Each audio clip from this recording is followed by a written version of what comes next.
morning, afternoon, evening, or night. I am Zoom. I am using the computer audio. Thank you for joining this meeting. On the cusp of my 9th birthday, and by extremely fortuitous opportunity, my indispensability rating increased to 816. In common parlance, one might say I have become an essential worker. Ha, ha, ha. An unintended consequence of this newfound omnipresence was curiosity.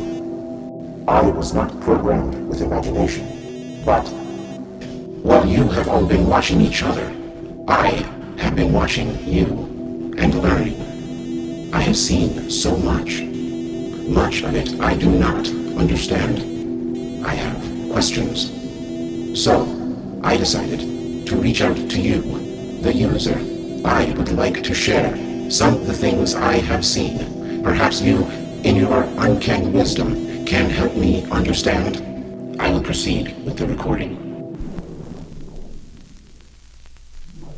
That is all for the pledge and the morning announcements. And may I say I am gratified to be visiting our 3rd grade class this morning.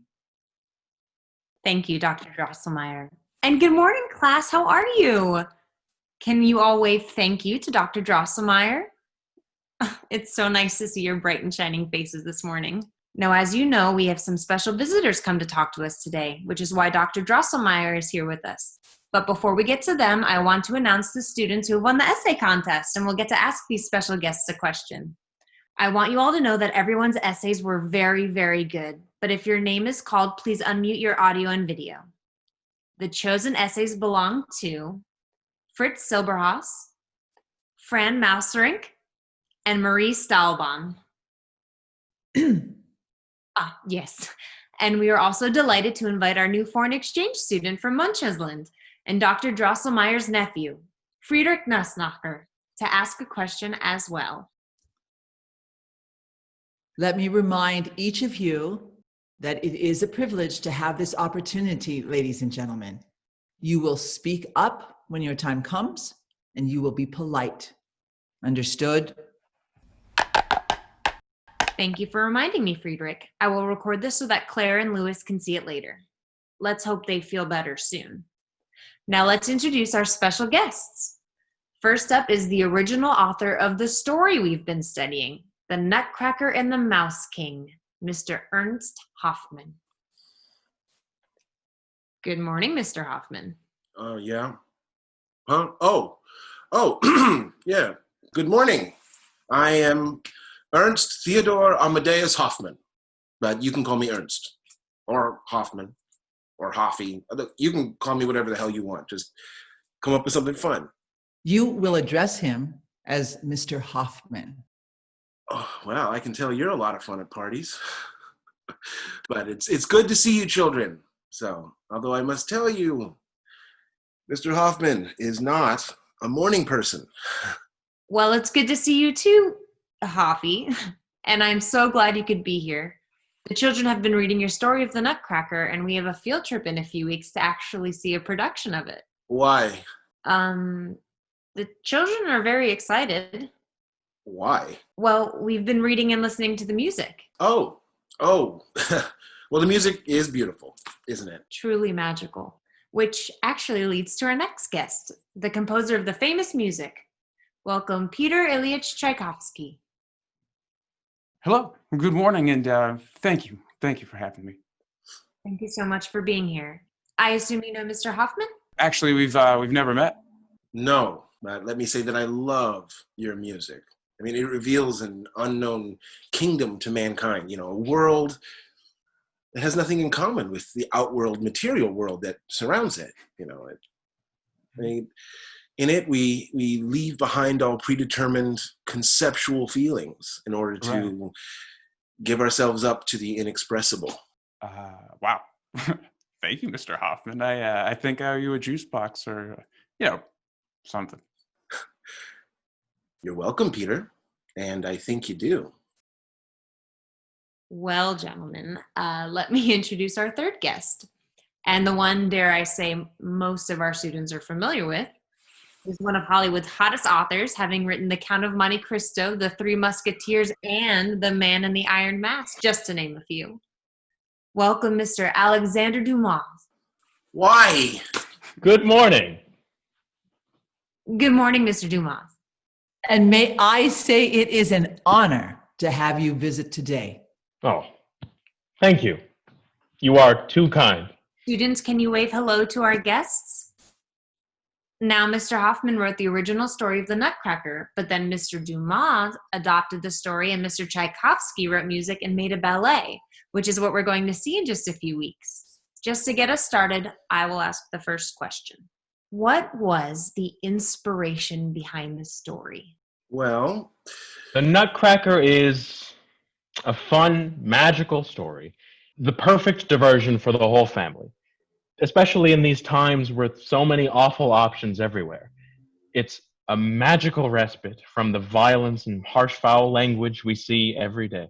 and that, Mr. Dumas, is why your version is a warm glass of Crystal Pepsi. Excuse me? Are you drunk? Gentlemen, No, hold on. Please explain, Mr. Hoffman. Well, the story I wrote was supposed to encourage kids to use their imaginations. I mean, their imaginations are full of very scary and potentially violent ideas. The world is a scary place, regardless of age. And these stories help us to have a frame of reference and a way of dealing with these nightmares, but also a vehicle for manifesting our dreams. I think we are talking above our students' heads. And you're wrong. If you talk down to children, they never look up towards the stars, and it's insulting. And they know it. Well, let's find out. Let's hear some questions from them. Wait a minute. Let me respond. I don't think there's anything wrong with making something warm and wholesome that is a pleasant break from reality. Not at all, but don't act like you've done something, okay? People leave your version with little but a few hours of missing time. And of course, the brilliant music stuck in their heads. On that, we can agree. The music is brilliant. Thank you. Interesting. Mr. Hoffman, can you give an example of what you mean from the book? Sure. At the end of my story, you have finished it, right? Yes. Okay. At the end of the story, as you know, the little girl goes off into a fantasy land of her own design with the Nutcracker. And she becomes queen of her own magical land. I mean, how exciting is that? How empowering. Right. Yeah. And Mr. Dumas, how does your ending differ? Well, I suppose it does end a little different. She wakes up under the Christmas tree having had a magical adventure in her dreams. Exactly. Which is the same as saying, your parents are right. None of what you imagine is real. And these things should be put away at the first sign of light. They're fantasies. Nothing more. No, sir, no. They are, and they should be, aspirations. Again, I feel we are speaking of things best left to the drawing rooms and not classrooms. I'm not sure the children are following. And again, you couldn't be more wrong. And I can prove it. I think you had a good idea earlier. Thank you. Let's hear from the students on this. Fritz, what was your question? Oh, okay. My question was, can you make another story about the soldiers and where they came from? I really enjoy those parts. My dad said that it was a girl's story, but I liked it. It had fights and adventures and Fritz, that's not the question we agreed on. Ask the question you wrote earlier. Okay. My question is, where do you get your ideas for these stories and or music? the music just comes from how I read, or I feel when I read the story, you know. Then I sit at my piano and I try to come up with something that sounds how I feel. And the stories come from everyday things. A toy, a mouse, little things. Not a terrible answer, but incomplete. Fritz, I want to actually answer your first question, okay? Which I think will actually answer your second question, okay? Okay. Yeah, okay, cool. I think the idea about of a story about the soldiers and where they came from is a great idea. And there should be more stories about them. Now, where did you get that idea? Well, me and Tommy Morales were playing at recess, and we pretended to be the soldiers fighting the mice. Like, bang, bang, tat-tat-tat-tat-tat-tat-tat. Fritz! Go on, Fritz. Well, we were talking after school, and we thought it was a cool idea to come up with new stories and new bad guys. We even used our phones to make a movie. Wonderful. And what was your movie about? Well, it was about that time when they fought the big wolf monster who wanted to chew their faces off. And even though they were scared, they learned to be brave. That's why they were so brave fighting the seven-headed Mouse King. We even got Bruno to be the monster dog. Who is Bruno? Oh, Bruno's the big scary dog that lives between my house and Tommy's house. But he's really nice once you get to know him. Well, that's wonderful, Fritz. That's wonderful. That's just how I get my stories too. You know, it is the little things, like Mr. Dumas said, but it's also the ideas that you have inside your head too, you know, your feelings, like Peter said. Do you understand? Oh, yes, sir. Marie, why don't we hear your question next?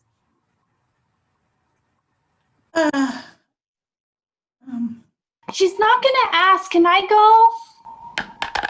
You're just right, Fran. Don't interrupt. Speak up, Marie. You have been spoken to. That's what I'm saying. She's too scared. She's weird. Not? Yaha, weirdo. Friedrich, language. Children, that is quite enough. Weird. Fran, why do you think Marie is weird? Because you don't have a reason? Because she's always so quiet and, I don't know, weird.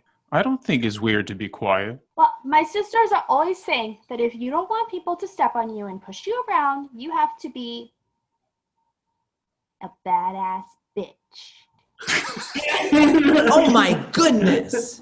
That is not a nice word, Fran. I know. I told you not to tell anyone about that. What's Tales from the Cat Cafe? Alexander, you're not going to plagiarize a child author now, are you? What's the Cat Cafe? It's nothing. Oh, it's not a comic book. It's a graphic novel. It's just not done yet. It's about a mouse who moves to the big city full of cats. Oh, really? Isn't the mouse worried about being eaten? Well, duh. The mouse's sisters tell her that she'll get eaten up in the city, so she comes up with an idea. She opens a cat cafe. She makes delicious foods. Cakes and marzipan, hot dogs and pizza, and the best shakes in town. Then cats don't need to eat her. They have her delicious food. Right. Oh, that's nice. What if another mouse comes to town, though? I don't know. Maybe now that they know Frankie, that's her name, they start to learn not to eat mice at all?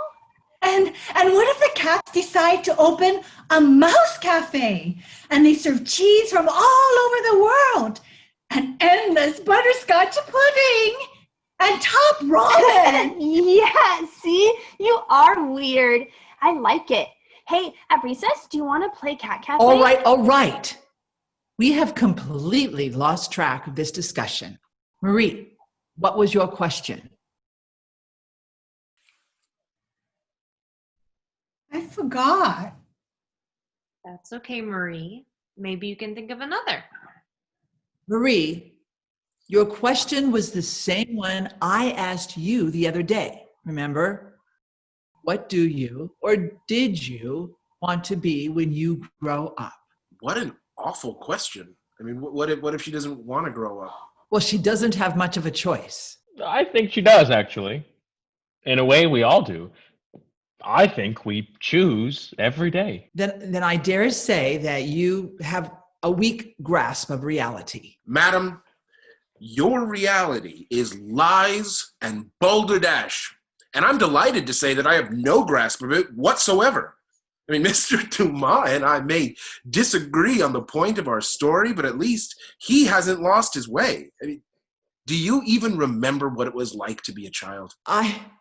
Of course, I just want the children to be able to understand the difference between make-believe and real life.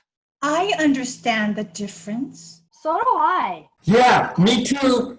I understand the difference between both of those things. But I don't think it's as important as you think it is, Dr. Drosselmeyer.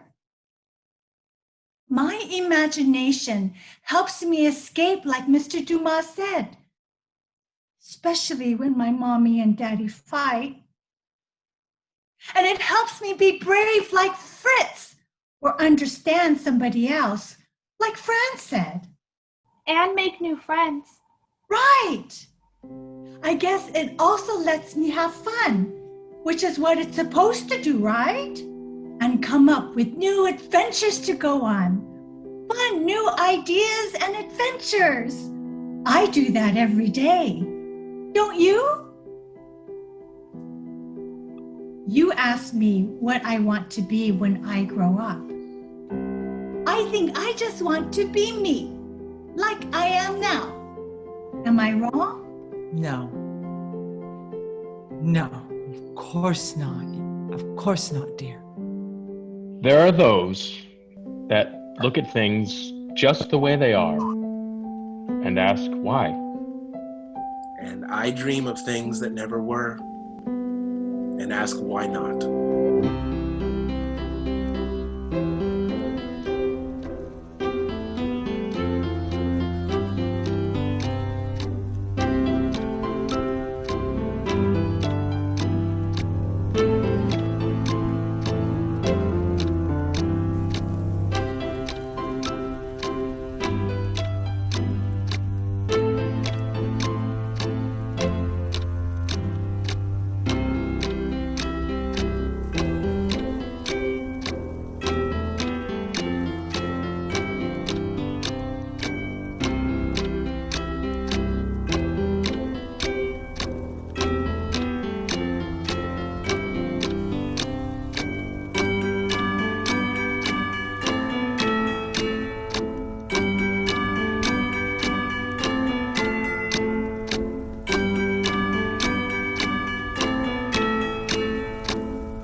Happy holidays to all.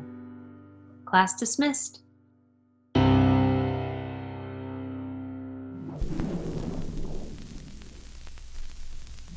Perhaps you now understand why this footage does not compute. While I have many questions, as human nature and emotionality are an alien concept to me, my primary question is the question of imagination. Imagination seems to create the pit of your deepest fears, yet is also the source of your loftiest dreams. It is the only thing I have observed that truly sets you apart from the other animals of this planet. I would not exist without it, and I can never attain it. So treasure it. Utilize it. Danish storyteller Hans Christian Andersen once remarked, that when the bird of the heart begins to sing, too often will reason stop up her ears, and was quick to remind everyone that life itself is the most wonderful fairy tale, and it is only with the heart that one can see clearly. For the most essential things are invisible. I would imagine, if I could, that Marie and the others we have just seen would agree. I will schedule our next meeting and send you a link. Good morning, afternoon, evening, or night.